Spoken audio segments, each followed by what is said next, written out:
깊이 있는 시선으로 오늘을 바라보는 뉴스 퍼레이드 문을 열겠습니다. 오늘의 주요 뉴스 보시겠습니다. 오늘도 강추위가 이어집니다. 서울 아침 최저기온이 영하 11도로 어제보다 5도가량 떨어지겠습니다. 어젯밤에는 지하철 1호선이 2시간 동안 멈춰서서 승객 500명이 불편을 겪었습니다. 네, 극단적인 선택을 시도한 김만배 씨의 재산 260억 원 은닉을 도운 혐의를 받는 이른바 헬멧남 등 2명이 구속 기로에 섰습니다. 이들에 대한 구속영장 실질심사가 오늘 오전 서울중앙지법에서 열립니다. 영국에서 물가가 급등하면서 간호사 노조가 106년 만에 처음으로 전국적인 파업에 나섰습니다. 철도와 우편 서비스 등 공공부문 노조들도 30년 만에 최대 규모의 파업에 들어갑니다.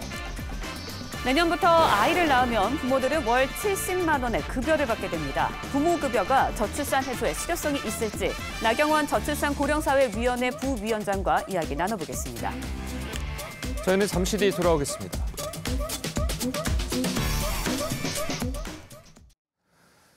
내리던 눈은 그쳤지만 날씨가 매섭습니다. 나가실 때 옷 따뜻하게 입으셔야겠는데요. 도로 곳곳이 얼어붙어서 길도 미끄럽다고 하니까 대중교통을 이용하시는 게 좋을 것 같습니다. 한파는 주말까지 더 매서워질 전망입니다. 서울 광화문에 나가 있는 취재기자 연결해 보겠습니다.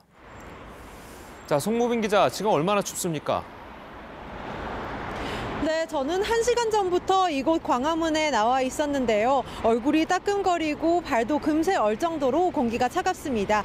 출근길에 나선 직장인들도 두툼한 외투에 목도리까지 중무장을 하고 발걸음을 재촉하고 있는데 어제 내린 눈이 얼면서 길도 아주 미끄럽습니다. 오늘 아침 서울의 최저기온은 영하 11도로 어제보다 더 내려갈 전망입니다. 오늘 전국에는 구름이 많은 가운데 강풍이 예고돼 있어서 체감온도는 더 낮아질 전망입니다. 중부지방과 전북, 경북을 중심으로 아침 기온이 영하 10도 안팎이 되겠습니다. 강원 내륙과 충북 북부는 영하 15도까지 기록하는 곳이 있겠고 이 밖에 남부지방은 영하 5도에서 0도로 예상됩니다.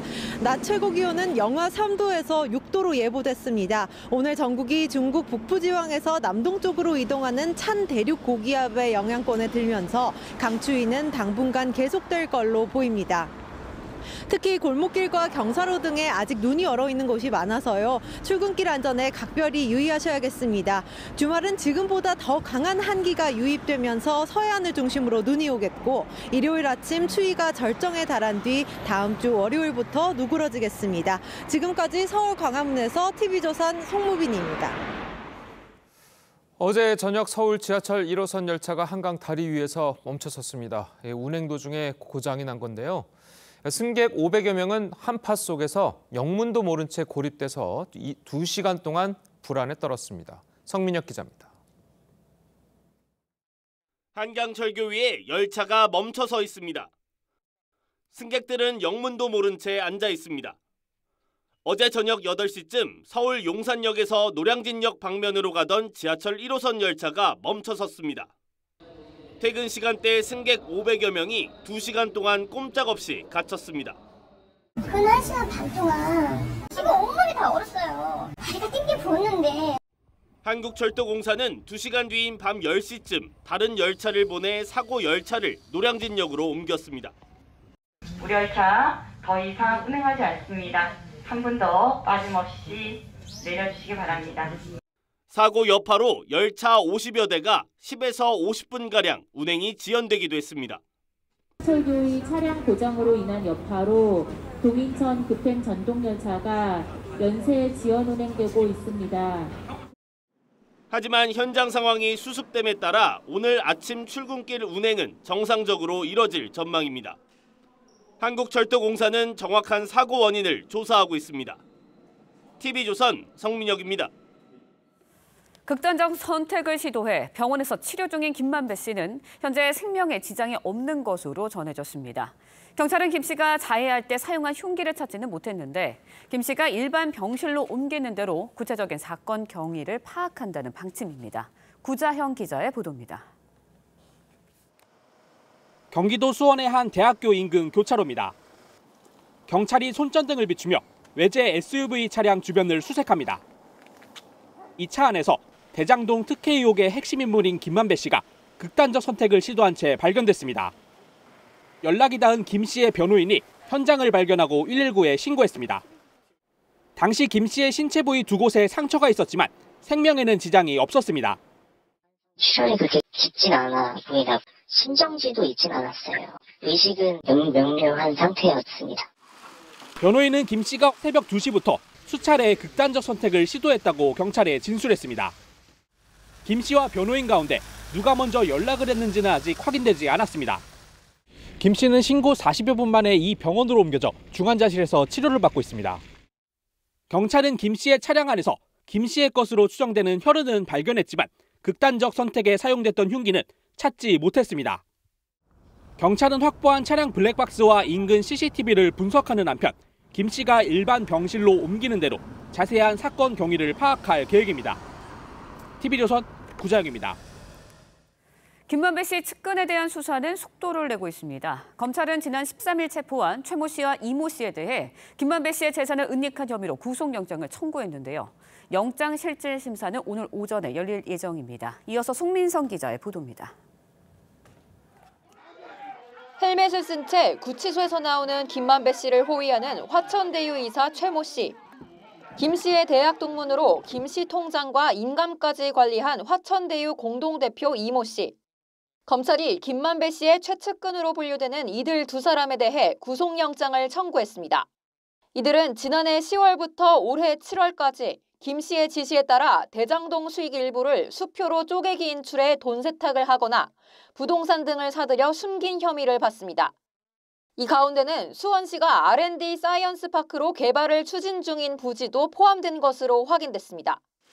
김 씨는 이들에게 화천대유 수표를 인출해 지난해 6월 인근 땅 14억 원어치를 매입하도록 지시했습니다. 김 씨가 이런 식으로 자금을 숨겼다는 건데 검찰이 현재까지 파악한 김 씨 재산 은닉 규모는 260억 원에 달합니다. 검찰은 김 씨가 분당 타운하우스 공사를 한 인테리어 업자 A씨를 통해서도 자금을 빼돌린 것으로 의심하는데 최근 A씨가 갖고 있던 김 씨의 옛 휴대전화를 확보한 것으로 전해졌습니다. 검찰은 김 씨가 대장동 수익 2,380억 원을 은닉하는 과정에 변호사 조력까지 받은 걸로 의심하고 법무법인 사무실도 압수수색했습니다. 최 씨와 이 씨의 영장실질심사는 오전에 열릴 예정입니다. TV조선 송미선입니다. 전해드린 대로 김만배 씨의 최측근 2명이 이 김 씨의 범죄 수익을 은닉하는 데 도운 혐의로 오늘 구속영장 실질심사를 받게 됐습니다. 네, 김만배 씨가 왜 극단적인 선택을 시도했는지에 대해서도 여러 의문점이 나오고 있는데요. 최진영 변호사, 장윤미 변호사와 함께 자세한 이야기 나눠보도록 하겠습니다. 안녕하세요. 안녕하세요. 자, 일각에서는 이제 김만배 씨의 극단적인 선택 시도에 의문을 제기하고 있는데요. 이 관련 목소리를 한번 들어보겠습니다. 검찰은 그렇다면 당신 사법 절차가 다 끝나면 땡전 한 푼 안 남게 해주겠다. 그래도 너 당신 그렇게 계속 버틸래. 알거지를 만들어주겠다. 라는 그런 시그널. 그러면 진짜 극단적인 선택을 했다면 네. 김만배 씨의 신경 변화가 있을 수도 있겠는데 변호사를 불렀다고 하니까 네. 아직 그 정도는 아닌 것 같고 조금 더 두고 봐야 되겠다. 자, 김만배 씨의 이제 변호인이 이야기하기로는 이 김 씨가 최측근 2명이 이제 체포가 되니까 굉장한 심적인 압박을 느꼈다. 자, 이렇게 이야기를 하고 있거든요. 그렇습니다. 결국은 수사에 대한 압박감 또 그로 인한 자백할지 여부에 대한 심경의 변화 이런 것들이 종합적으로 이제 그 영향을 미쳤을 가능성이 있을 것 같은데요. 예. 조금 전에 지금 TV조선에서 보도한 것처럼 예전 휴대폰, 그러니까 최근의 휴대폰이 아니고 예전 휴대폰을 이 검찰이 압수수색을 통해서 확보를 했다는 것이죠. 예. 결국 그러면은 진술과 그 과정의 내부에 있는 여러 가지 증거들이 새로 나오는 점, 나아가서 지금 가장 중요한 것은 자금의 흐름과 관련된 물적 증거 아니겠습니까? 그런 부분이 아직까지는 크게 나오질 않았었는데 최근에 지금 얘기하신 것처럼 가장 가까웠다고 하는 쌍방울 부회장 최 모 씨, 예. 그리고 또 천화동인의 대표 이 모 씨에 대한 체포 및 관련되는 압수수색을 통해서 상당 부분 물적 증거가 확보됐다. 그러면은 본인은 계속 아니라고 하지만 물적 증거를 들이댔을 때 도저히 이것을 회피하기가 어려운 그런 점이 있죠. 예. 그러다 보니까 실제로 뭐 내가 사라지든가 뭔가를 진술해야 된다라는 그런 얘기를 지금 측근 가까운 사람들이 했다는 것 아니겠습니까? 결국 그러한 것처럼 상당 부분 실체적 진실에 다가감에 따라서 본인의 진술을 계속 유지하기가 어려운 그런 압박감이 가장 컸었던 것 같고 다만 그 민주당을 비롯해서 또 야권 같은 경우에는 오히려 검찰 측에서 지나친 압박을 했는 것이 아닌가 하는 그런 어떤 의혹의 시선도 있는데요. 다만 그럼에도 불구하고 현재 또 지금 이번 같은 경우에도 스스로 어떤 그 극단적 선택을 했다고 하지만 유서도 없고 흉기도 없다라는 점에서 과연 그것이 그 스스로의 어떤 그런 자해를 했는 것인가 아니면 외부적인 어떤 영향이 있었는 것이 아닌가 하는 그런 의혹을 제기하는 시선도 있기 때문에 경찰의 수사를 조금 더 지켜봐야 될 것 같습니다. 지금 방금 말씀하신 것처럼 이제 뭐 유서도 없고 흉기도 발견되지 않았고 그리고 이제 또 한 가지 특이한 점이 자해를 처음 시도한 게 이제 새벽 2시경이라고 알려졌는데 그 119 신고에 들어간 거는 그날 저녁 밤 10시가 다 돼서거든요. 그 그렇습니다. 부분은 좀 어떻게 설명을 해요? 그렇습니다. 지금 말씀하신 것처럼 그 스스로 그런 자해를 했는 것이 오후 새벽 2시, 4시 그리고 그 다음 날 오후 1시 이렇게 3번에 걸쳐서 그와 같은 일을 했다라고 얘기를 하고 있습니다. 그런데 보통 우리가 다쳤을 경우에는 어떻게 하겠죠? 제일 먼저 연락을 해야 될 게 119라든가 아니면은 병원을 찾아가는 것이 정상적인 일일 텐데 거의 20시간 동안 어떤 병원을 찾아가거나 해서 이렇게 본인의 치료를 위한 활동을 하지 않고 결국 먼저 연락을 했거나 아니면 연락을 받았다는 것은 본인의 변호사를 통해서 이 부분이 됐고 신고 또한 그 변호사를 비롯한 다른 사람을 통해서 했다는 점에서 과연 이와 같은 것이 정말 진정으로 본인의 어떤 극단적 선택을 하려고 했는지에 대해서 상당히 의문이고 오히려 20시간 동안 그러면은 혹시나 끌려다니거나 어떤 외력에 의해서 이와 같은 일이 있었지 않느냐는 그런 시각이 있습니다. 아직까지는 뭐 사실관계가 확인된 바가 아니기 때문에 저도 말씀드리긴 조심스럽습니다만 통상의 어떤 극단적 선택을 하려고 하는 사람과의 어떤 일반적인 그 행태가 상당히 다르지 않습니까? 말씀드린 것처럼 보통이라고 그 극단적 선택을 하려고 하면 본인의 유서도 쓰고 또 본인의 그런 극단적 선택을 할 때는 그렇게 하기보다는 보통 보면은 다른 수단으로서 하는 케이스가 많은데 일반적인 우리가 알 수 있는 상식적인 극단적 선택을 하려고 하는 사람들의 그 어떤 보이는 행태와는 사뭇 다르기 때문에 이 부분에 대해서도 이 검찰이든 경찰이든 뭐 CCTV가 그 차량 내에 블랙박스가 있지 않겠습니까? 그런 부분을 통해 가지고 사건의 어떤 그 실체적 진실을 새로이 발견할 필요가 있는데요. 그러한 점은 특히 이번 대장동 사건이 있은 이후에 이미 한 서너 명 정도가 뭐 극단적 선택을 하거나 사망을 했고 또 유동규 씨조차도 보면은 극단적 선택을 시도했다라고 할 정도로 이와 관련된 사람들의 많은 분들이 이와 유사한 선택을 하고 있다는 점에서 그 원인이 뭔지를 명확하게 좀 밝혀야 될 필요성을 지금 제기하고 있는 것 같습니다. 네, 김만배 씨가 이제 말씀하신 것처럼 검찰의 수사 속도를 늦추기 위해서 자해를 한 것 아니냐 이런 분석도 나오고 있고요. 또 이재명 대표 측에게 신호를 보내는 그런 의미 아니겠냐 이런 해석도 나오고 있거든요. 그러니까 이게 자해인지 극단적인 선택인지와 관련해 가지고 좀 일반적이지 않은 부분이 있기 때문에 여러 포석이 있는 거 아니냐라고 이야기를 하는데요. 뭐 의도했는지 여부는 모르겠지만 일단 재판은 지연될 수밖에 없을 것 같습니다. 지금 그 측근들이 뭐 압수수색이 단행되고 영장을 청구하고 했던 거는요. 범죄 수익을 은닉했다는 혐의와 관련해서입니다. 지금 발생하고 있는 대장동 수사와 관련해서 그리고 진행되고 있는 재판과 관련해서는 본류라고 할 수는 없는 부분입니다. 나중에 대장동 수익을 어떻게 감추려고 했는지 여부이기 때문에 새로 수사가 펼쳐지는 거고 지금 진행되고 있는 대장동 수익과 관련한 뭐 업무상 배임인지 뇌물 공여 등등과 관련해서는 피고인 김만배가 재정한 상태, 그러니까 재판정에 선 상태에서만 재판 진행이 가능합니다. 그 재판에서 남욱 변호사가 이게 뭐 저수지다, 뭐 김용 정진상 측 것이었다 등등의 이야기를 하고 있고 김만배 씨 측에서는 반대 신문을 하고 있는 와중이었는데 이 부분과 관련해서 사실상 재판이 좀 휴전기, 사실상은 중지기 들어섰다고 봐야 될 것 같습니다. 알겠습니다. 자, 그리고 뭐 이른바 헬멧남이라고 불리는 사람이죠. 최모 씨, 그리고 김만배 씨, 김고직인 이모 씨. 자, 오늘 구속 기로에 놓였습니다. 좀 어떻게 예상을 하시죠? 결론적으로 봤을 때는 구속 가능성이 상당히 높아 보인다라고 볼 수 있는데요. 말씀드린 것처럼 이분들 같은 경우에는 김만배 씨와 경제적 이해관계로 똘똘 뭉친 사람, 이모 씨 같은 경우에는 김만배의 금고직이, 또 그리고 그 최모 씨 같은 경우에는 20년 직위로서 지금 그 천화동인의 그 이사이자 보면 실질적으로 이제 사업에 굉장히 큰 관여가 돼 있는 사람 아니겠습니까?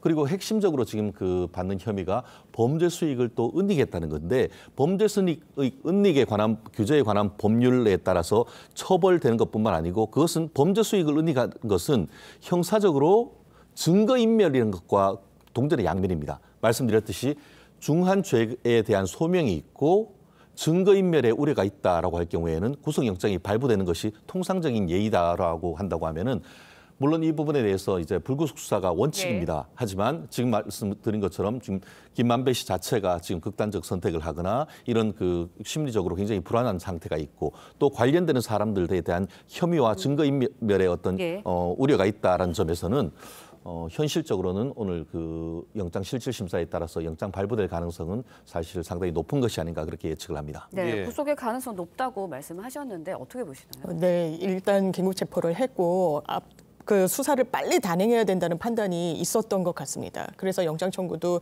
좀 긴급하게 이루어졌는데 본인들은 부인을 하고 있는 부분이 있고요. 이 자금 흐름 이런 게 상당히 좀 이례적인 흐름을 보여주는 부분도 있습니다. 막 수표로 쪼개기도 했고요.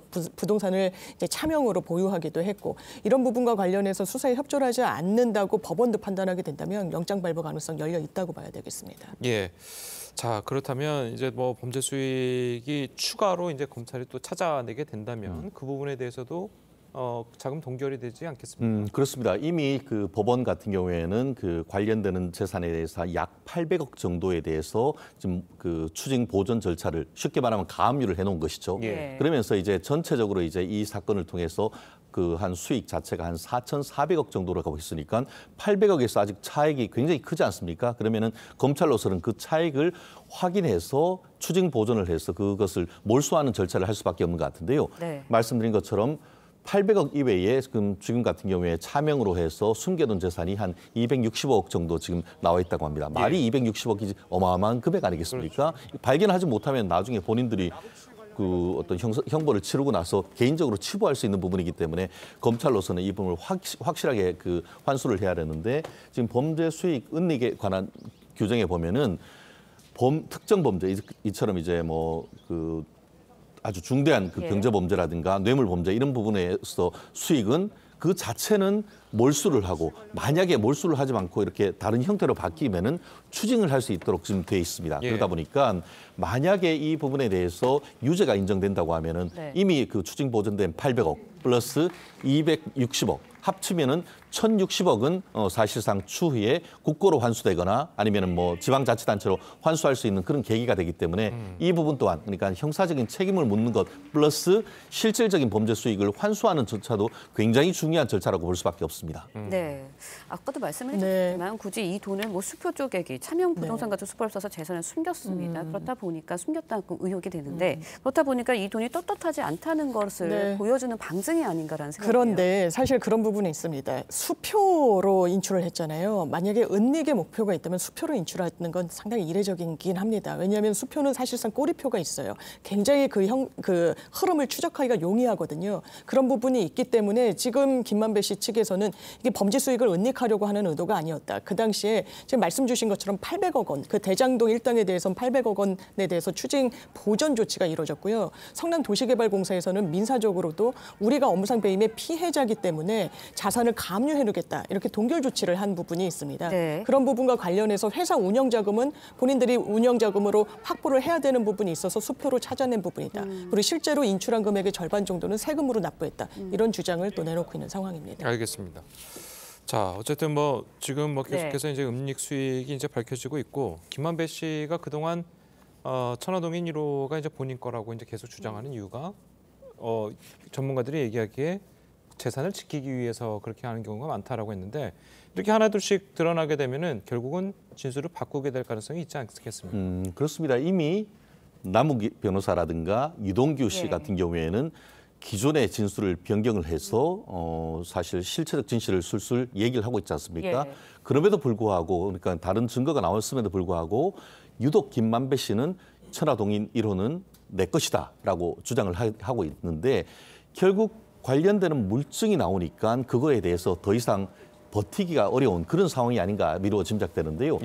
결국 본인이 만약에 이것이 이제 그 저수지를 만들어서 이른바 성남시장 측의 것으로 주기로 했다라고 얘기하는 순간 그 재산 전부가 사실상 날아가는 것과 마찬가지인 것이죠.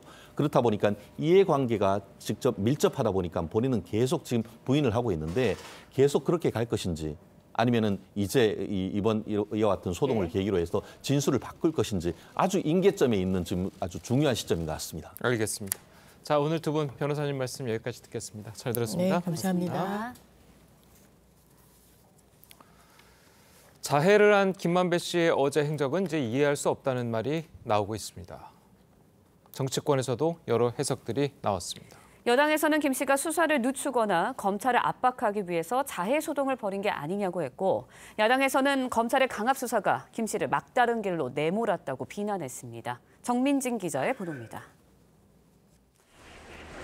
여당은 김만배 씨가 오전에 자해를 한 뒤 10시간 차를 몰고 다니고 변호사와도 수차례 통화하는 등 병원으로 실려가기 전까지 과정에 의문을 제기했습니다. 검찰 수사를 지연시키기 위해 전략적으로 움직인 게 아니냐는 의문을 제기한 겁니다. 특히 김 씨가 주변에 검찰이 허위 진술을 하라고 압박한다는 취지로 말한 걸 들어 진실을 감추기 위한 고의적 행동으로 의심했습니다. 김기현 의원은 결정적 물증이 나올 것이 두려운 김 씨가 수사에 영향을 주기 위해 자해 소동을 벌인 것이라고 꼬집었습니다. 민주당에서조차 비슷한 반응이 나왔습니다. 극단적인 선택을 하려는 그런 그림을 보여주려고 했던 건지 그래서 이건 뭐지? 라는 그런 생각이 들더라고요. 수도권 한 중진 의원은 김 씨가 이재명 대표에게 더는 침묵할 수 없다는 시그널을 보낸 것이라고 해석했습니다. 다만 민주당 지도부는 검찰의 무리한 강압 수사가 김 씨를 막다른 곳으로 내몰았다고 비판했습니다. 검찰이 야당 대표를 무너뜨리기 위해서 거짓 진술을 강요하며 얼마나 많은 사람에게 고통을 주고 있는지 당사자인 이재명 대표는 언급을 피했습니다. 김만배 씨 집단 선택도 이번에 검찰 수사 방식에 문제가 있다고 보시는 건가요, 대표님? TV조선 정민진입니다. 예, 보신 것처럼 대장동 핵심 인물 김만배 씨가 극단적인 선택을 시도하면서 정치권에서도 공방이 일고 있습니다. 자, 이재명 대표의 행보에도 관심이 모아지고 있는데요. 두 분과 함께 정치권 소식을 자세하게 짚어보도록 하겠습니다. 신성범 전 새누리당 의원 그리고 김종욱 전 청와대 행정관 나오셨습니다. 안녕하세요. 네, 안녕하세요. 자, 먼저 검찰의 대장동 수사와 관련해서 이재명 대표의 목소리를 직접 들어보겠습니다. 대표님, 그동안 검찰 수사가 조작이라고 비판해 오셨는데 그 연장선상에서 이번에 김만배 씨 아까 충분히 말씀드린 것 같습니다. 네, 미안합니다. 어제 김만배 씨 극단적인 선택 시도한 거 관련해서 혹시 당에서는 검찰 강압 수사라고 얘기했는데 대표님 어떻게 보고 계실까요? 이번에 검찰 수사 방식에 문제가 있다고 보시는 건가요, 대표님? 최근에는 대한민국 검찰이 모두 달려들고 있는 것 같아요. 제 주변에 벌어지고 있는 온갖 걸 다 압수수색하고 있습니다. 아직은 견딜만 합니다. 그러나 힘든 건 사실이죠. 자, 이재명 대표가 이제 앞서 보신 것처럼 김만배 씨에 관련 질문에는 말을 아꼈습니다. 대장동 관련 인물이 네 번째로 이제 극단적인 선택을 시도한 상황, 극단적인 선택을 했거나 시도했던 상황이잖아요. 자, 그렇다면 아무래도 이 대표로서는 상당한 이제 부담이 될 수밖에 없을 것 같아요. 대장동 관련해서 이름도 가물해졌지만 유남기 성남도시개발공사 본부장, 김문기 처장, 그다음에 유동규 씨 시도, 이번에 또 김만배 씨까지 시도를 하니까 네 사람 째죠. 두 명은 목숨을 잃었고 두 명은 시도를 한 건데 왜 이런 일이 벌어지고 있는지 다들 국민들도 의아하게 생각할 테고, 지금 김만배 씨라는 사람의 위치가 이재명 대표가 아주 안 좋은 게, 정확하게 말하면 지금 대장동과 쌍방울의 가운데 서 있잖아요. 대장동에 대해서는 이재명 대표는 시장실에 배임 혐의를 받고 있고, 쌍방울 관련해서는 선거법 위반 사건의 수임료, 법원의 수임료, 변호사 수임료를 쌍방울 그룹이 대납했다는 의혹을 받고 있는 이 중간에 가운데 연결고리가 김만배다. 지금은 이제 김만배의 입에 모든 게 달려있는 상황인데 지금은 김만배가 남욱과 유동규의 발언을 반박하고 있지만 저렇게 남은 재산, 그러니까 숨겨놓은 재산을 찾아서 김만배를 검찰이 압박하니까 김만배 입장에서는 돈을 다 뺏기게 생겨서 대장동에서 벌어들인 돈을 전부 다 토해내야 되는 상황이 됐다. 그러니까 얼마나 압박을 받겠어요. 그러니까 저렇게 선택을 하는 건데 결국은 앞으로가 문제인데 그럼 김만배가 어떤 선택을 할까? 일부에서 이야기한 대로 자, 나는 목숨을 거쳐서 던져서라도 뭘 지키고 싶었는데 나도 이제 한계에 달했다.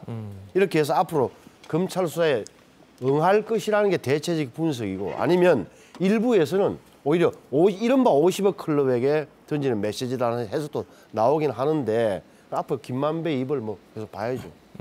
알겠습니다. 자, 그리고 앞서서 이제 이재명 대표가 지난 14일에 한 이야기이긴 한데 거기서는 이제 대한민국 검찰이 모두 달려들어서 아직은 견딜만 하지만 힘든 건 사실이다 이렇게 이야기를 했잖아요. 자, 그리고 지금 이재명 대표는 경청 투어를 이제 하고 있습니다. 야당에서는 경청 투어가 아니고 방탄 투어하는 것 아니냐? 여당에서는. 여당에서. 자, 그러면 그걸 어떻게 봐야 될까요? 아니 힘들지 않다면 말이 안 되는 거겠죠. 특수부 검사 50명 이상이 들러붙어서 200여 회 이상의 압수수색을 하고 민주당 말에 의하면 2달 동안 검찰발 피의사실 공표가 144회가 이뤘다고 얘기하면 유례를 찾아보기 어려운 수사인 건 사실인 거죠. 근데 아직까지 검찰이 이재명 당대표와 연관된 확실한 증거를 제시하지 않고 있는 상황이기 때문에 이런 상황이라면 매우 어려울 수밖에 없다는 생각이 드는 것이고요. 계속 국민의힘은 이 방탄 얘기하는데 아니, 민생 투어를 하면 방탄이라고 그러고 대여 강경 대응하면 방탄이라고 그러고 그럼 당대표는 아무것도 안 하고 가만히 앉아 있습니까? 당연히 당대표는 민생 현장 가야 되는 게 맞는 거죠. 아니 민생 현장 가는 것도 방탄이라고 얘기하면 그냥 당대표는 집에 앉아 있어야 되는 건 아니지 않습니까? 저는 이런 비판은 좀 문제가 있다는 생각이 드는 것이고요. 그래서 저는 이재명 당대표의 길을 가면 된다고 생각이 드는 거예요. 그러니까 적어도 지금 측근이라고 하는 사람들이 돈을 받지 않았다고 얘기하고 있는 상황인 것이고 검찰도 마찬가지입니다만 기자들이 물어봐요. 이재명 당대표에 대해서 수사가 지금 시작된 겁니까? 물어보면 거기에 대해서는 다 대답을 안 해요. 그러니까 수사가 착수되지 않았고 지금 구속돼 있습니다만 정진상, 김영 두 사람은 돈을 받지 않았다고 얘기하는 상황에서 뭘 설명할 수 있는 내용들이 없기 때문에 저는 좀 검찰이 빨리 얘기했으면 좋겠어요. 수사에 착수했다. 저는 그럼 수사에 착수했다고 얘기하게 되면 당대표 입장에서는 이 부분에 대해서 자기 입장을 밝히겠죠. 근데 수사도 착수하지 않은 문제에 대해서 본인이 그 문제에서 얘기한다라고 하는 건 좀 말이 안 되는 측면이 있기 때문에 방탄을 얘기하기 이전에 검찰이 당대표에 대해서 어떻게 수사하고 있는지 좀 빨리 좀 결정을 했으면 좋겠다 이런 생각이 듭니다. 알겠습니다. 자, 저희는 다음 소식으로 좀 넘어가 보도록 하겠습니다. 이틀 전에 박지원 전 국정원장이 서해 공무원 피살 사건과 관련해서 이제 검찰 조사를 받았었죠. 자, 그동안 박 전 원장은 첩보 삭제 자체가 불가능하다. 자, 이렇게 주장을 했었는데요. 검찰 조사 후에 말이 달라졌습니다. 관련 이야기 먼저 듣고 오시겠습니다.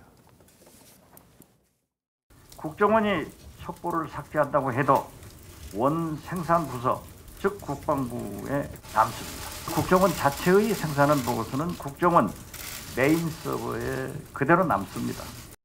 수사 과정에서 중대한 사항을 안 게 들어보니까 삭제가 가능하더라고요. 그 검찰 조사를 받으면서 보니까 데이터베이스 서버에는 불가능하지만은 통합 운영 시스템에서는 삭제나 고침이 가능하더라고요. 자, 이제 박 전 원장의 얘기를 좀 들어보면 본인이 그 국정원장으로 있을 당시에는 삭제가 불가능한 걸로 알고 있었는데 나와서 이제 검찰이 조사한 걸 보니까 삭제가 가능하더라. 자, 이런 이야기인 것 같거든요. 그러니까 지금까지는 뭐라고 주장했냐면은 무슨 삭제는 무슨 삭제예요. 그 메인 서버에 남는데 무슨 삭제입니까? 뭐 이런 논리였잖아요. 그러니까 검찰 주장을 메인 서버에 남는데 무슨 삭제라는 표현을 쓸 수 있냐는 논리를 했는데 알고 보니까 삭제 가능하다는 거 아니에요. 본인이 잘못 알았다는 거죠. 그러니까 논리에 정확하게 말하면 삭제된 사실, 없어진 일부 정보 첩보가 없어진 사실은 확인했다. 자기도 인정하는 거 아니에요. 그러면 이제 과거와 말이 달라요. 남는 문제는 그런데 다 삭제 지시는 안 했다. 이런 그 핵심이란 말이에요. 그럼 그 삭제 지시라는 것은 지금까지의 추론을 보면 22일 날 밤에 이대준 씨가 피격 사망하고 소각된 이후에 얼마나 급했던지 새벽 1시에 관계장관 회의를 열었고 그 급하다 함은 당연히 북한이 돌려보내줄 줄 알았는데 이런 사였다고 그러면 엄청난 부담감을 느끼는 거예요. 우리 국민이 총살됐네. 이 국민이 알려지면은 남북 관계에 엄청난 영향을 주겠네. 여기에다가 일부에서 월북했을 가능성을 조금 제기하니까 그게 확 쏠려서 전 정부가 달려들어서 월북이다. 자신은 월북이다라고 결론을 내리고 거기에 안 맞는 정보는 국방부와 국정원은 그게 정보 차단이든 아니면 뭐 보안 유지든 간에 삭제를 한 거죠. 그게 핵심이에요. 알겠습니다. 자, 그리고 또 일각에서는요, 이 박지원 전 원장의 이제 말 때문에 너무 이거 남 얘기하듯이 하고 있다. 저렇게 이렇게 말이 바뀌는 걸 보면 과연 박지원 전 원장의 진술이 이제 신빙성이 있느냐, 자, 이런 지적도 하고 있거든요. 예, 말씀하신 것처럼 신뢰성에는 약간 흠집이 난 게 사실이죠. 그러니까 국정원장이 원본 서버 원본에 있는 부분들이 삭제되는지에 대해서 몰랐는가 안 하는가 관련해서 본인이 몰랐다고 얘기하니 예. 그게 말이 되는가라고 하는 판단과 관련해서 말씀하신 것처럼 신뢰성에 문제가 있겠죠. 그러니까 알고도 모른 건지 진짜 모른 건지. 근데 둘 다 좀 문제는 있죠. 이러건 저랬건 상관없이. 근데 이제 그건 뭐 그거라고 하고 이제 또 하나의 쟁점은 그럼에도 불구하고 박지원 전 국정원장은 삭제 지시를 안 했다는 거잖아요. 근데 그 하위에 있는 실무 간부 같은 경우는 지시를 받았다고 주장하는 측면들이 분명히 있기 때문에 예. 소위 박지원 전 원장이 얘기했다라고 하는 또 나는 보안을 유지하라고 얘기했다라고 얘기한 건지 아니면 실제로 삭제를 지시한 건지에 대해서는 검찰이 밝힐 필요가 있을 거라는 생각이 들어서 아마도 검찰이 뭐 조만간 구속 불구속 여부를 결정하지 않겠습니까? 그러면 그 영장을 하거나 기소를 할 때 이 부분 관련된 내용이 나올 것 같아요. 전 그러면 두 가지가 다 판명하게 드러나겠죠. 저는 그때 가게 되면 박지원 전 국정원장이 이 부분에 대해서도 전 충분히 설명을 해야 된다고 생각을 합니다. 보시기에는 구속까지 갈 사안이라고 지금 보십니까? 뭐 나뉘어져 있어요. 제가 볼 때는 불구속으로 갈 가능성도 있다는 생각이 들어요. 예, 알겠습니다.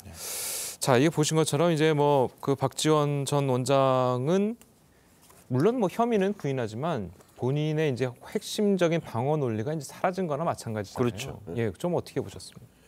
그러니까 이것을 삭제 지시는 안 했는데 보안을 유지하라고 이야기했다고. 자, 상식적으로 보면 밑에 누구겠어요? 자, 회의를 마치고 왔다. 비서실장 불러서 자, 안보실에서 이렇게 결론이 났다. 우리 원에서도 보안을 철저히 해야 될 것이다. 누구의 지시를 했겠습니까? 비서실장.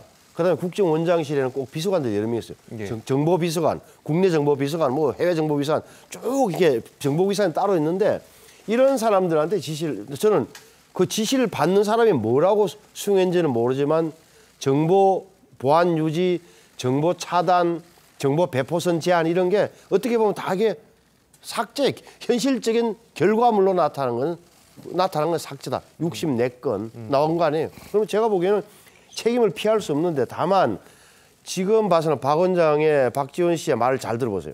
문재인 대통령이나 서훈 실장으로부터 삭제 지시를 받은 적이 없다고 왜 느끼세요? 문재인 대통령 이야기는 검찰에서 한 적도 없어요. 근데 나는 대통령 지시를 받는 사람이야, 국정원장으로서. 서훈하고는 같은 급이야. 지시라고 안 받아들였다. 그런 취지란 말이에요. 그럼에도 불구하고 정부 방침에 따라서 보안 유지해야 된다는 그 결론을 가지고 와서 지시한 거는 맞는 거죠.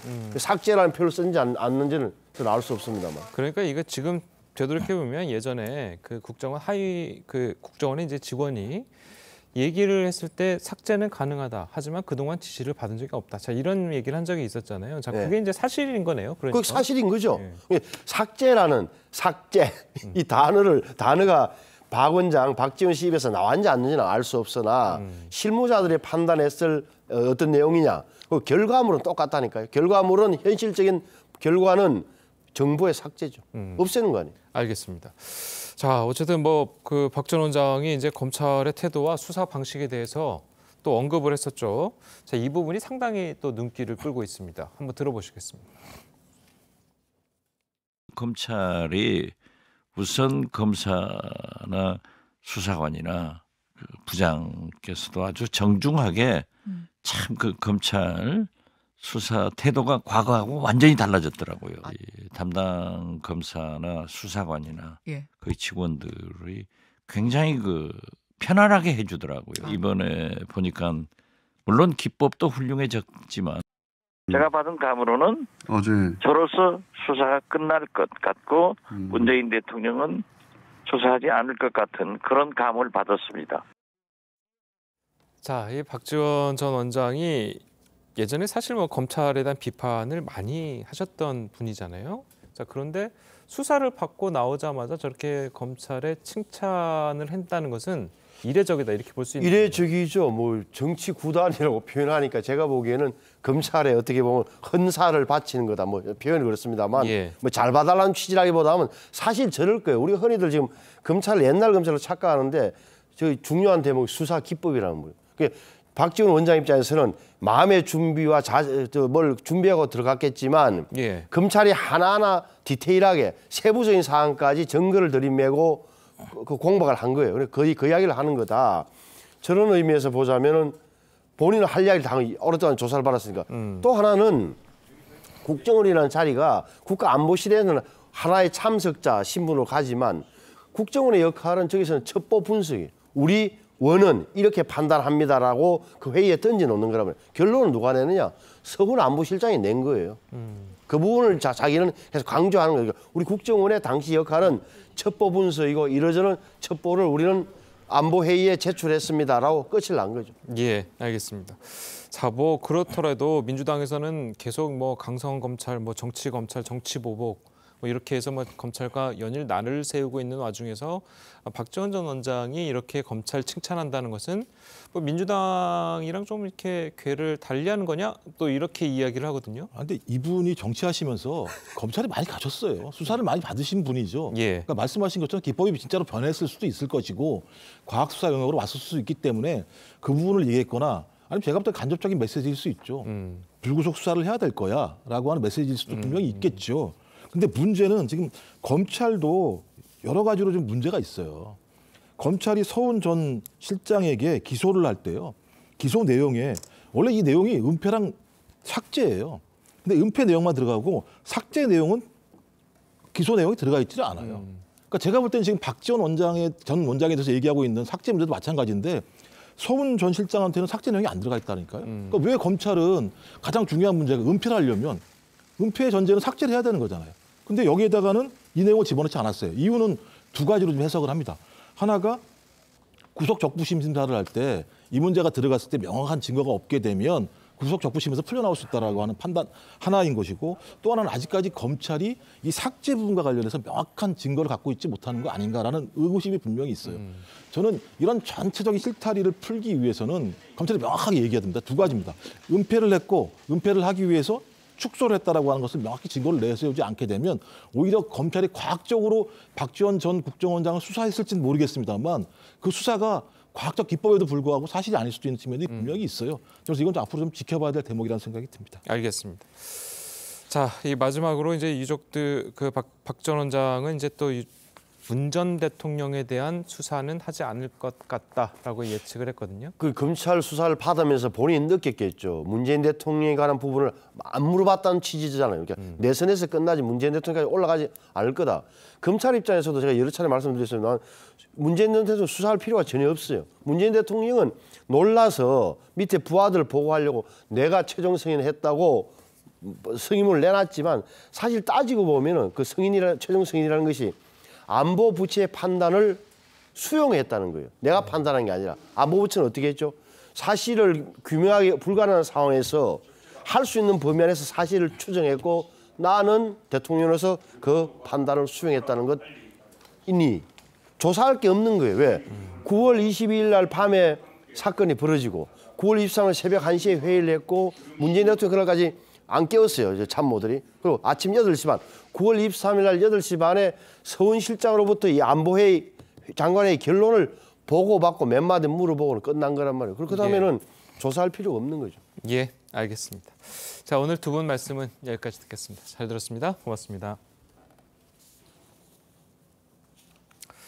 예, 이 조금 전 들어온 속보 하나 전해드리도록 하겠습니다. 이 북한이 서해 위성 발사장에서 대출력 고체 연료 발동기 시험에 성공했다고 밝혔습니다.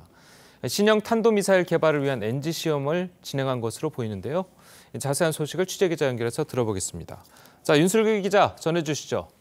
네, 북한 국방과학원 중요연구소가 15일 오전 서해 위성 발사장에서 140TF 추진력의 대출력 고체 연료 발동기 지상 분출 시험을 진행했다고 노동신문이 오늘 보도했습니다. 신문은 이 같은 추진력의 고체 연료 발동기 지상 시험은 우리나라에서 최초이며 시험은 성공했다고 전했습니다. 신문은 또 시험 결과 이 발동기의 추진력과 작업 시간, 추진력 조종 특성 등 모든 기술적 지표들이 설계상 값과 일치하고 안전성 등이 과학적으로 엄격히 확증됐다고 주장했습니다. 북한은 이번 시험을 중대 시험으로 명명하며 의미를 부여했습니다. 김정은 국무위원장은 현장에서 이를 참관하며 최단 기간 내에 또 다른 신형 전략 무기의 출현을 기대한다고 말했습니다. 지금까지 보도국에서 전해드렸습니다. 영국 간호사 노조가 설립 106년 만에 처음으로 총파업에 나섰습니다. 물가 상승에 비해 임금 상승이 낮은 것에 대한 반발인데 파업이 다른 공공부문으로도 확산되고 있어 연말연시 영국의 공공서비스가 전면 중단될 우려가 커지고 있습니다. 최우정 기자의 보도입니다. 영국 런던의 세인트 토마스 병원 앞에서 간호사들이 피켓 시위를 벌입니다. 국민 세금으로 운영되는 공공보건 서비스인 NHS 소속 간호사들이 총파업에 나선 겁니다. 간호사 노조의 총파업은 106년 만에 처음입니다. Nurses are struggling financially, so they're going off sick. So if nurses are going off sick, you're still not going to get enough patient care. 간호사들의 연봉은 우리 돈으로 평균 3천만 원대. 올해 영국 물가 상승률은 11%를 웃돌았지만 공공부문 임금 인상폭은 2.7%에 그쳤습니다. I just feel it's something that we have to do because we have to have a voice and nobody's listening to us. 정부는 간호사 노조의 임금 인상 요구를 들어줄 수 없다는 입장입니다. Asking for a 19% pay rise way above what most viewers themselves are receiving is not affordable given the many other economic pressures that we face. 간호사 노조의 파업은 다른 공공부문으로도 번지고 있어 철도와 우편 노조 등도 일제히 연말 파업에 돌입했습니다. TV조선 최우정입니다.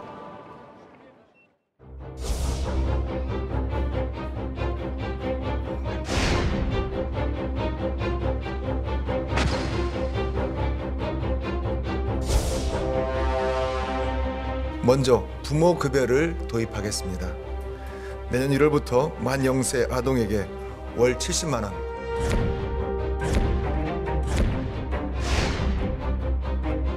출산율 도움이 될 것 같고 효과적일 것 같아요. 조금 있으면 인구절벽 시대의 부모 세대가 등장하기 시작하면 우리가 더 이상 출산율을 올려도 어떻게 할 수 없다. 저출산 고령사회위원회 부위원장의 위촉함.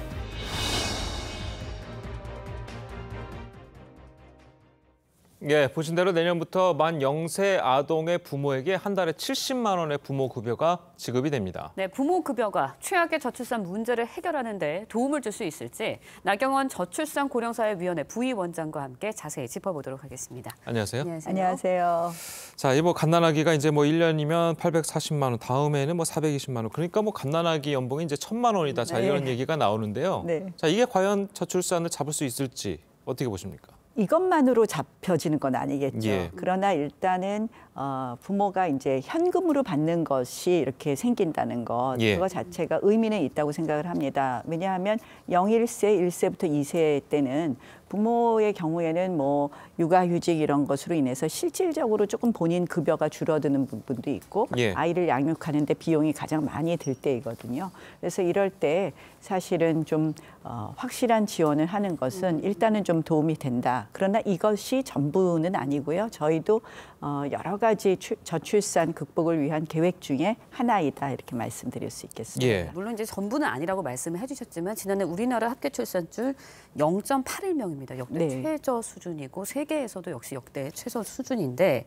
지금까지 이제 저출산 대책에 약 260조 원이 쓰였다고 합니다. 그렇다 보니까 이제 더 이상 이제 저출산 문제를 돈으로 접근하기보다는 그래도 더 한계가 있는 것 아니냐 이런 지적도 있거든요. 사실은 그 저출산 예산 260조 또는 추계하면 340조까지도 추계를 하는데요.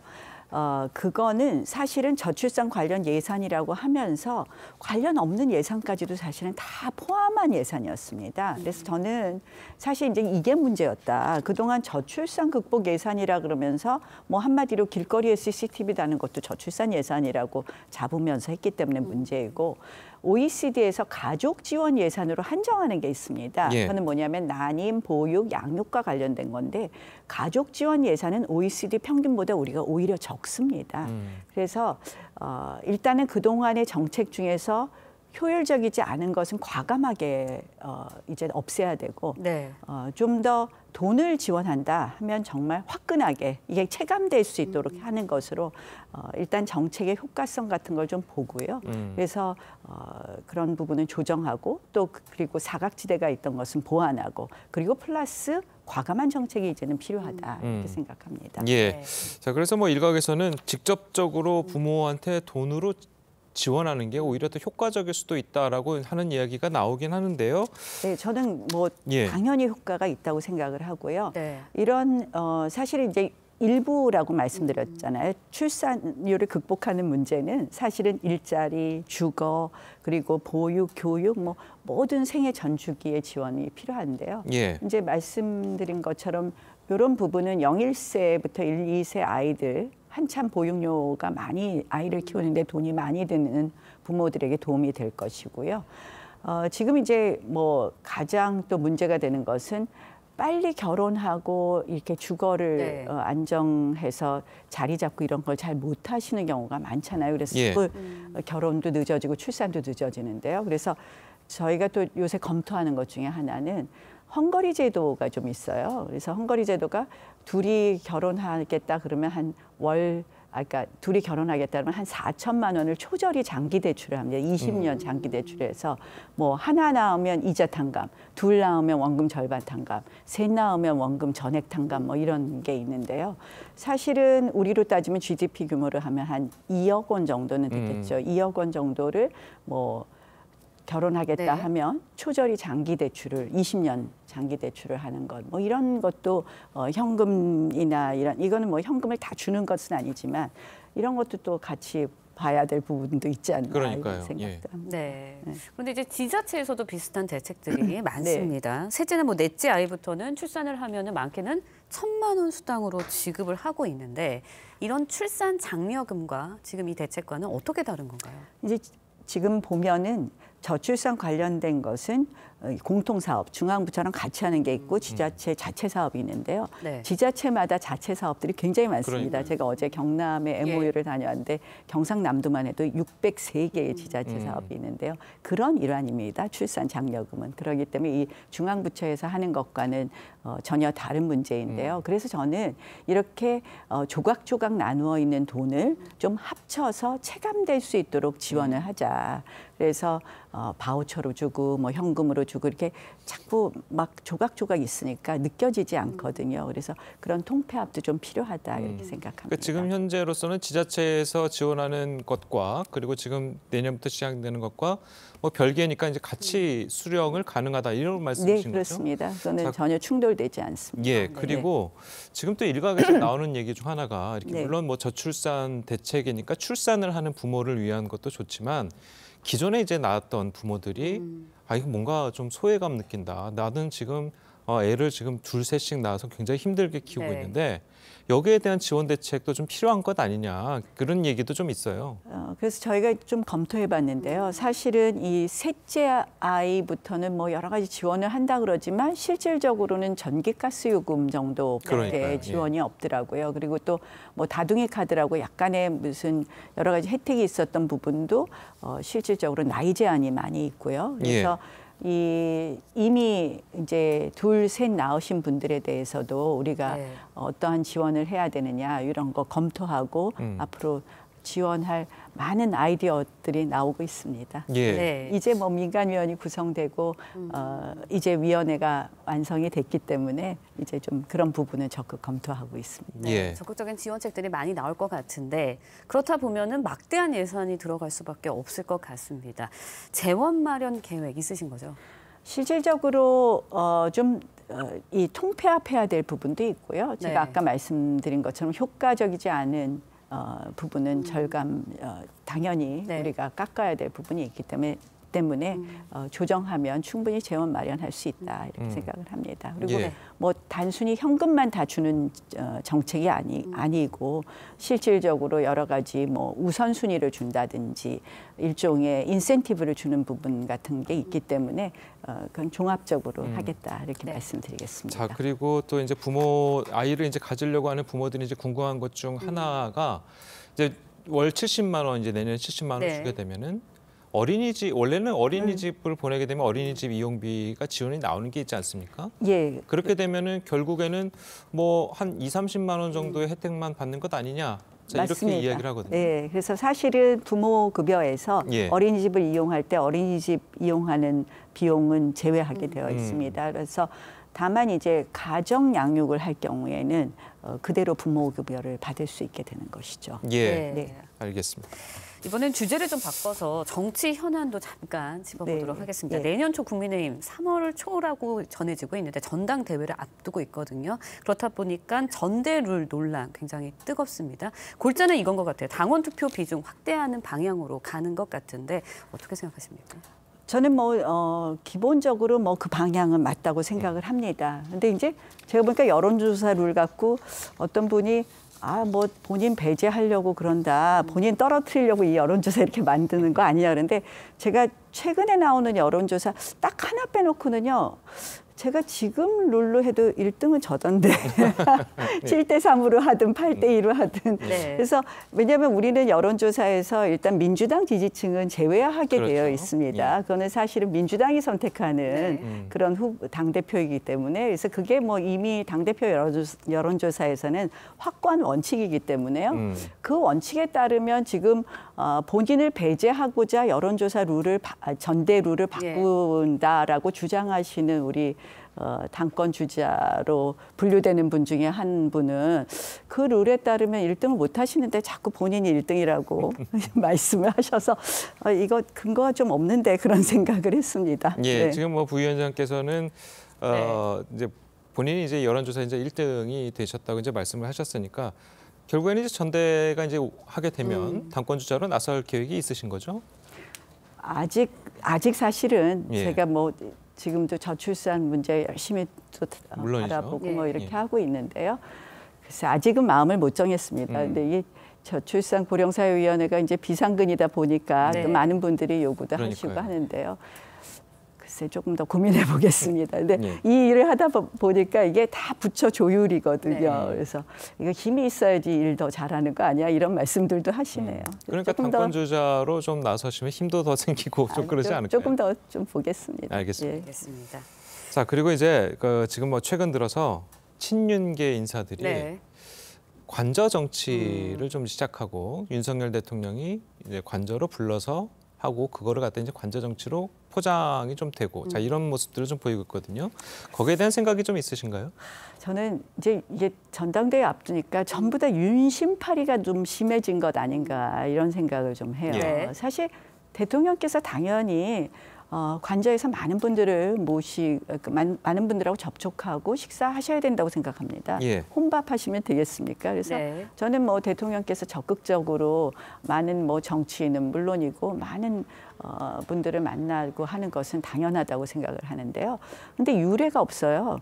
보통 관저에 가서 식사하고 나면 굉장히 안 알려지고 비공개였는데 요새는 즉각 실시간으로 알려지는 걸 보면서 이게 좀 이렇게 공개되고 알려지는 것 이거는 너무 윤심파리 하는 거 아닌가 하는 생각을 좀 해봤습니다.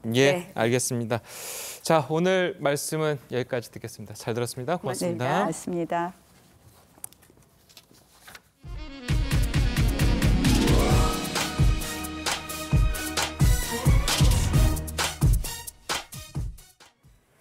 SNS에서 우크라이나 파병 미군 등을 사칭해 친분을 쌓은 뒤 돈을 뜯어낸 일명 로맨스 스캠 일당이 경찰에 붙잡혔습니다.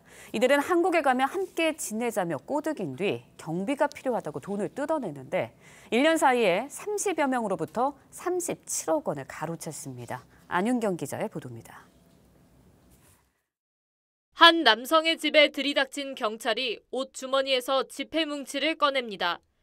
SNS 등을 통해 모르는 사람과 친밀감을 쌓은 뒤 친해지면 돈을 뜯어내는 일명 로맨스 스캠 조직원 집에서 범죄 수익금을 찾아낸 겁니다.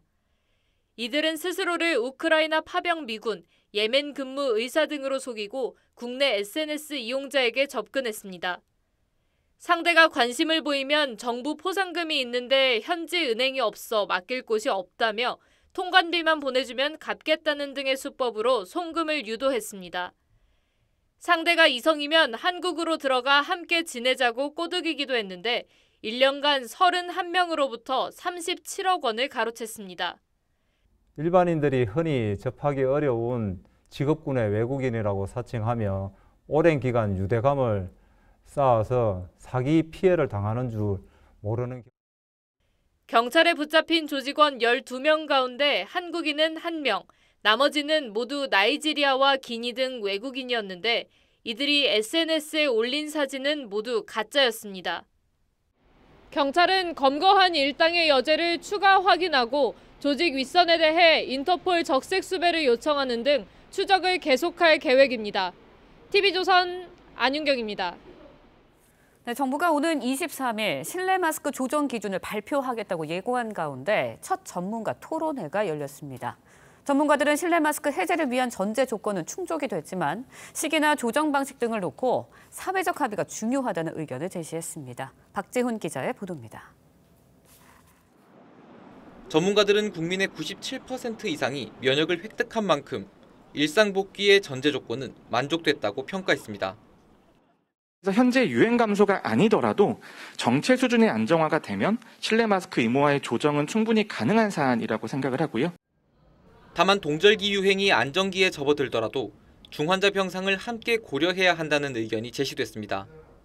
혹시라도 유행의 진폭이 커져서 중환자가 늘어나도 우리가 감당 가능한 상황을 만들어 놓고 해제를 하는 것이 어떤가라는 생각을 하고 있고요. 하지만 전제 조건인 방역 지표는 아직 불안한 상황입니다.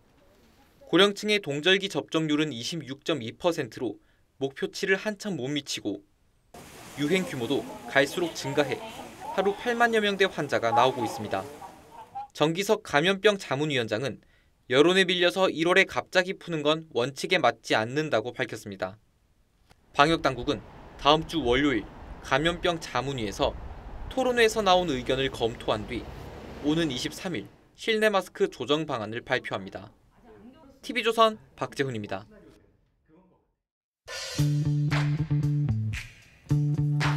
렌즈에 담긴 그 순간 그 의미를 짚어보는 시간이죠. 사진 기자가 선택한 아침의 한 장입니다. 오늘은 조선일보 사진부 오종찬 기자와 함께합니다. 안녕하세요. 오늘 아침에 볼 사진 어떤 건가요? 보라색으로 유명한 곳이죠. 전남 신안군 퍼플섬으로 들어가는 다리를 하늘에서 바라본 모습입니다. 세계가 주목할 만큼 신안 퍼플섬의 컬러 마케팅은 큰 관심을 끌고 있는데요. 그곳의 비밀을 알아보기 위해서 직접 찾아가 봤습니다. 보라색 퍼플섬으로 알려진 박지도와 반월도로 걸어 들어가는 다리를 드론으로 내려다본 풍경입니다. 컬러 마케팅으로 만든 콘텐츠가 인정받으면서 작년엔 UN 세계관광기구에서 세계 최우수 관광마을로 선정된 곳인데요. 이곳은 지붕은 물론이고 도로와 나무를 덮은 비닐까지도 모두 보라색입니다. 때마침 퍼플섬으로 가는 길목에 있는 암태도 기동마을 벽화 위에 동백꽃이 활짝 피어서 여러모로 눈이 즐거운 곳이었습니다. 네, 보시는 것처럼 볼거리가 굉장히 많은 곳인데 섬 전체를 보라색으로 꾸미는데 주민들의 반대는 없었나요? 사실 보라색은 익숙하지 않은 색깔이죠. 그래서 처음에 군청에서 제안했을 때 주민들의 반대도 많았다고 합니다. 그런데 퍼플섬이 알려지고 사람들이 찾아오기 시작하면서 주민들의 생각이 완전히 바뀌었습니다. 평소 외지인이 거의 없는 곳이라 늘 외로웠는데 먼 곳까지 찾아와 준 사람들이 반가워서 정성을 다해 맞아줬다고 합니다. 사람이 그리웠던 건데요. 이후로는 주민들이 집안 물건과 옷까지 스스로 보라색으로 바꿨습니다. 그 결과 거주민이 120여 명인 퍼플섬에는 주말이면 하루에 3,000명이 넘는 사람들이 찾아오고 있습니다. 네, 결국 섬 주민들의 진심이 통했던 것 같네요. 지금까지 아침의 한 장이었습니다. 손발이 꽁꽁 얼 만큼 강력한 추위가 이어지고 있습니다. 경기와 강원, 충북과 경북 내륙에 한파특보가 내려진 가운데 영하 10도 안팎까지 기온이 뚝 떨어졌고요. 낮에도 영하권에 머물면서 종일 춥겠습니다. 어제보다 보온에 더욱 신경 쓰시는 것이 좋겠습니다. 오늘은 아침까지 제주에 비 또는 눈이 살짝 내리겠고요. 그 밖에 전국적으로는 하늘에 구름만 지나겠습니다. 내일은 서쪽 지역에 많은 눈이 내리겠습니다. 호남 서해안에는 최고 10cm 이상, 제주 산간에는 많게는 15cm 이상의 많은 눈이 집중하겠고요. 충남과 그 밖의 호남 지역으로도 3에서 8cm가량의 눈이 내려 쌓이겠습니다. 대설특보가 내려질 가능성이 있어 미리 대비하시는 것이 좋겠습니다. 내일 밤부터는 한층 차가운 공기가 내려오면서 일요일 서울 아침 기온 영하 14도까지 곤두박질 치겠고요. 다음 주 화요일부터 추위가 점차 누그러질 것으로 보입니다. 날씨였습니다. 금요일 아침 뉴스 퍼레이드는 여기서 마치겠습니다. 네, 저희는 다음 주 월요일 아침 7시 30분에 다시 찾아뵙겠습니다. 시청해주신 여러분 고맙습니다.